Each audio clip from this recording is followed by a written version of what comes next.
promote maximum employment and stable prices for the American people. At today's meeting, the committee decided to maintain the target range for the federal funds rate at 4.25% to 4.5% and to continue reducing the size of our balance sheet.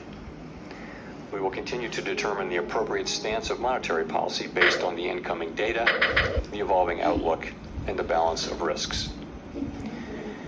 Changes to government policies continue to evolve, and their effects on the economy remain uncertain. Higher tariffs have begun to show through more clearly to prices of some goods, but their overall effects on economic activity and inflation remain to be seen. A reasonable base case is that the effects on inflation could be short-lived, reflecting a one-time shift in the price level. But it is also possible that the inflationary effects could instead be more persistent, and that is a risk to be assessed and managed. Our obligation is to keep longer-term inflation expectations well anchored and to prevent a one-time increase in the price level from becoming an ongoing inflation problem. For the time being, we're well positioned to learn more about the likely course of the economy and the evolving balance of risks before adjusting our policy stance.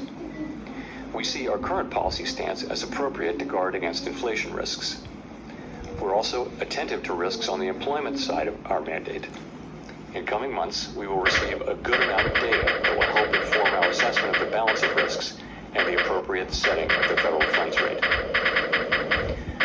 At this meeting, the committee continued its discussions as part of our 5-year review of our monetary policy framework.